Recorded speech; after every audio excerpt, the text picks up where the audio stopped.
What happens when love, betrayal, and family secrets collide? How did Marcus respond to the drama his own mother created? The answers will leave you speechless. Watch this episode to find out. Subscribe to Mirror Wealth Stories. Like, comment, share, and turn on notifications so you won't miss any episode. That evening, Naomi finally told Marcus the truth. They sat in their bedroom, alone. The children were asleep. Marcus noticed Naomi's trembling hands. "Naomi," he said gently, "what is going on?" Naomi took a deep breath. "There is something I need to tell you," she said. Marcus sat upright. Her tone scared him. "What is it?" he asked. Naomi looked into his eyes. "Danielle told me something," she said slowly. Marcus frowned. "What did she say?" Naomi swallowed hard. "She said your mother once confessed that your father might not be your biological father." The words fell like bombs. Marcus froze. The world around him seemed to stop. "What?" he whispered. Naomi nodded slowly. "She said Eleanor hid it from you for years," she said. Marcus stood up suddenly. His chest felt tight. "That's impossible," he said. "My father loved me. He raised me." Naomi stood too. "Sometimes love and biology are not the same," she said softly. Marcus felt dizzy. His entire identity began to shake. "If this is true," he said slowly, "then my life is a lie." Naomi walked toward him and held his hands. "You are still you," she said. "Nothing changes who you are." But Marcus didn't hear her. His mind was already racing toward one person. Eleanor. The next day, Marcus stormed into Eleanor's apartment. He didn't knock. He pushed the door open. Eleanor stood in the living room. She knew why he had come. "Marcus," she said softly. He walked toward her. "Is it true?" he asked. Eleanor's eyes trembled. "Is what true?" she asked, pretending. Marcus's voice broke. "Am I really my father's son?" he asked. Silence filled the room. Eleanor's hands dropped slowly. Her lips trembled. She tried to speak, but no words came out. Marcus felt his heart pounding violently. "Answer me!" he shouted. Eleanor closed her eyes. Tears rolled down her cheeks. "No," she whispered. The world shattered. Marcus stepped back. His legs felt weak. "No," he repeated. Eleanor nodded slowly. "I wanted to tell you," she cried. "But I was afraid. I thought I would lose you." Marcus laughed bitterly. "You lied to me my entire life," he said. Eleanor fell on her knees. "I did it because I loved you," she cried. Marcus looked at her. But in his eyes, there was no longer a son. Only a man who had just lost his identity. Marcus returned home late that night. Naomi saw his face. She knew something terrible had happened. He walked into the living room and sat silently. Naomi approached him slowly. "Marcus," she whispered.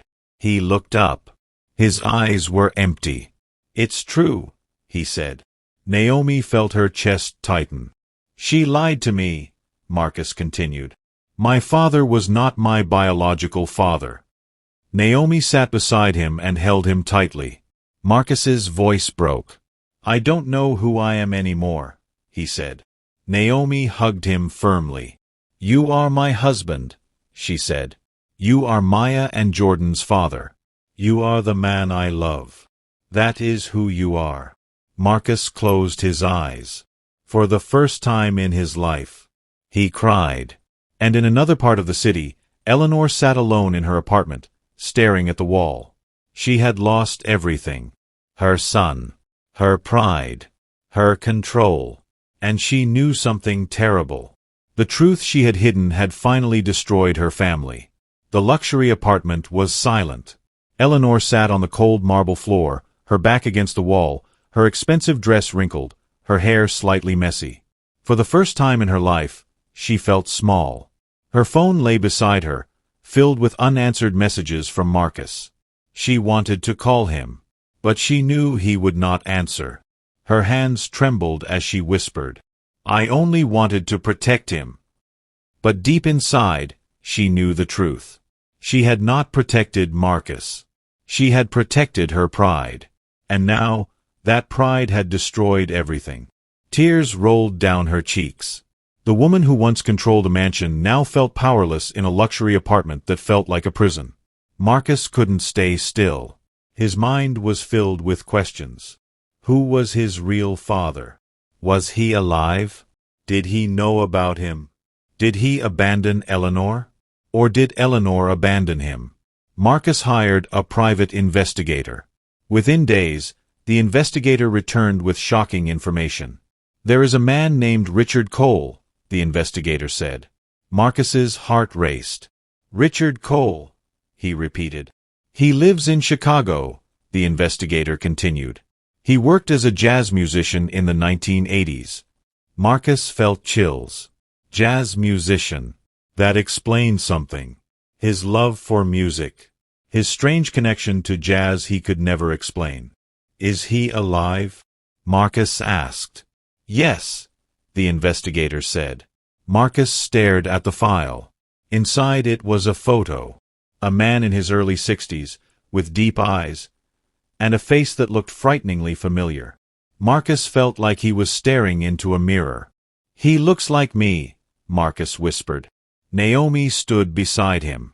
She squeezed his hand. "Do you want to meet him?" she asked softly. Marcus hesitated. "Yes," he said. He knew something. His life would never be the same after that meeting. Chicago was cold. Marcus stood outside a small jazz club. The signboard read, "Blue Note Memories." He hesitated before entering. Naomi stood beside him. "You don't have to do this," she said. Marcus shook his head. "I need to know," he said. Inside, soft jazz music filled the air. On the stage stood a man playing saxophone. His eyes were closed. His fingers moved smoothly. Marcus felt his heart pounding. He didn't need anyone to tell him. He knew. That man was his father. When the music ended, the man stepped down from the stage. Marcus walked toward him slowly. "Excuse me," he said. The man looked up. Their eyes met. The man froze. His saxophone almost fell from his hands. For a long moment, they stared at each other. Then the man whispered, "Eleanor's son." Marcus swallowed hard. "Yes," he said quietly. The man's voice trembled. "My name is Richard," he said. And in that moment, Marcus realized something shocking. Richard had known about him. All along. They sat in a quiet corner of the club. Naomi sat beside Marcus. Richard looked nervous. "I never thought I would see you," Richard said. Marcus looked at him carefully. "Why didn't you come looking for me?" he asked. Richard sighed deeply. "Because Eleanor told me to stay away," he said. Marcus froze. "What?" he asked. "She said if I ever came near you, she would destroy my life," Richard said. Marcus felt anger rising. "So you just left?" he asked. Richard shook his head. "I didn't leave," he said. "She left me. She chose another man who could give her luxury and stability." Marcus felt his chest tighten. "So my life was built on a lie," he said. Richard looked at him sadly. "I wanted to be your father," he said. "But she didn't allow me." Marcus looked away. He felt pain. But also something else. Understanding.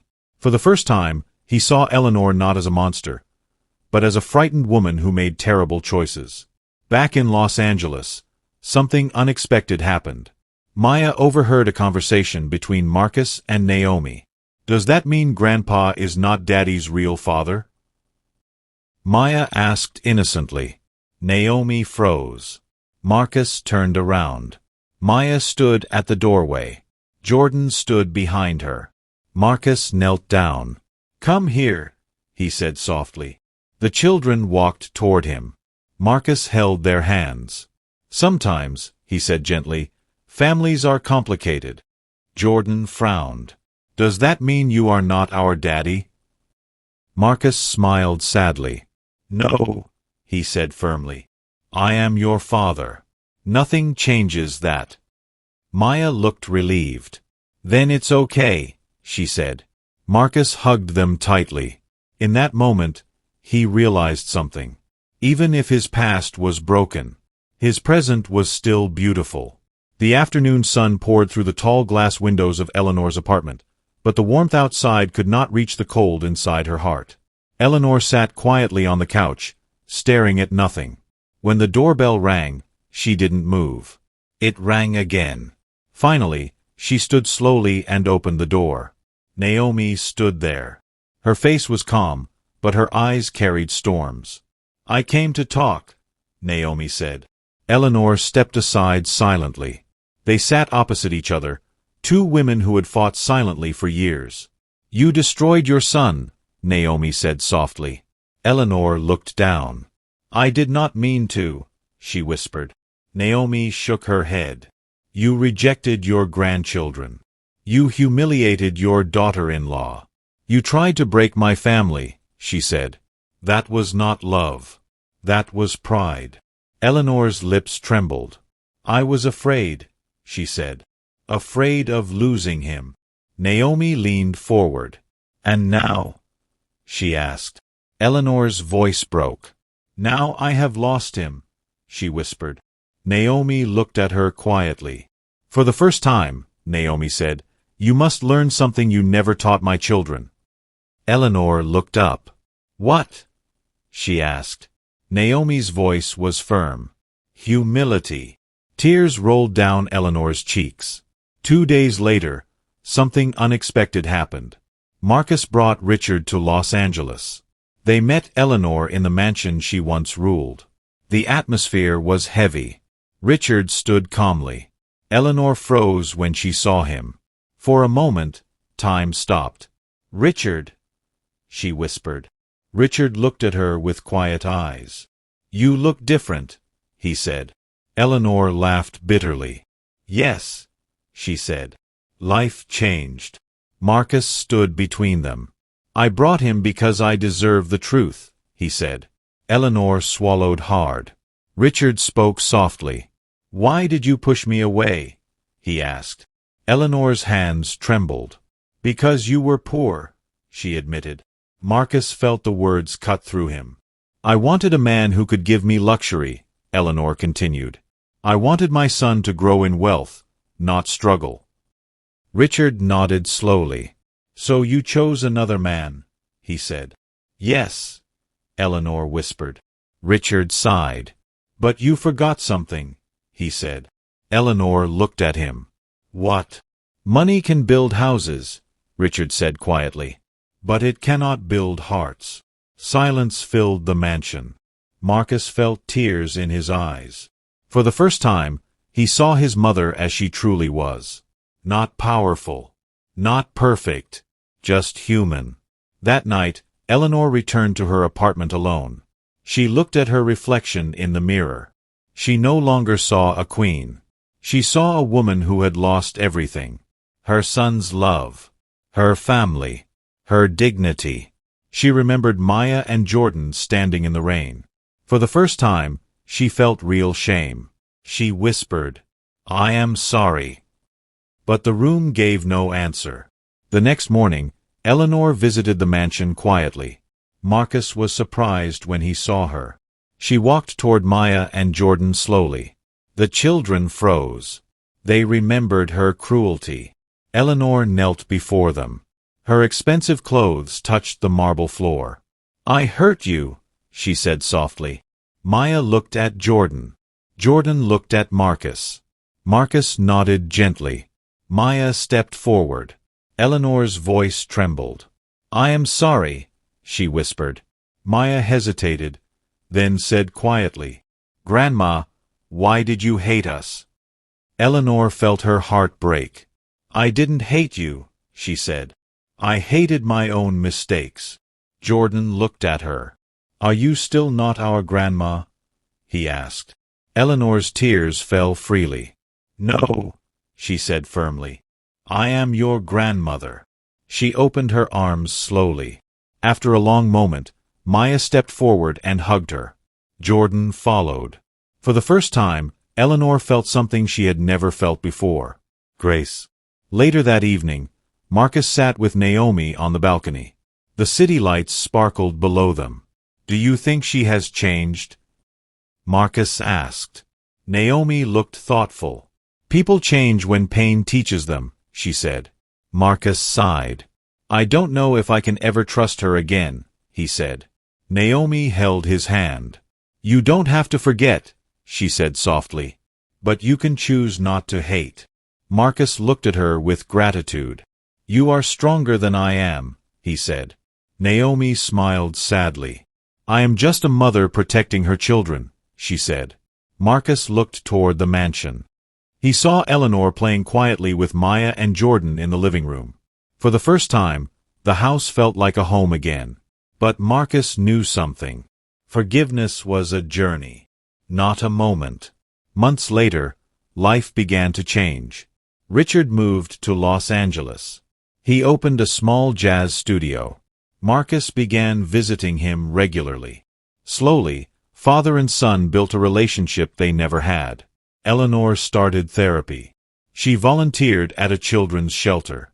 For the first time, she learned how to love without control. Naomi returned to her work with new strength. She felt proud of her family.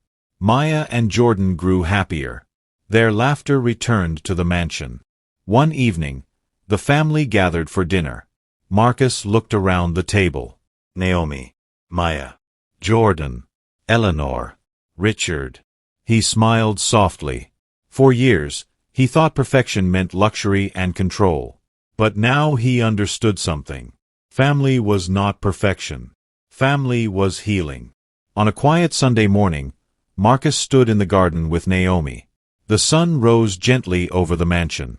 "Do you regret marrying me?" Naomi asked softly. Marcus smiled. "Never," he said. Naomi leaned on his shoulder. "Everything we went through was painful," she said. Marcus nodded. "Yes," he said. "But it taught us something." Naomi looked at him.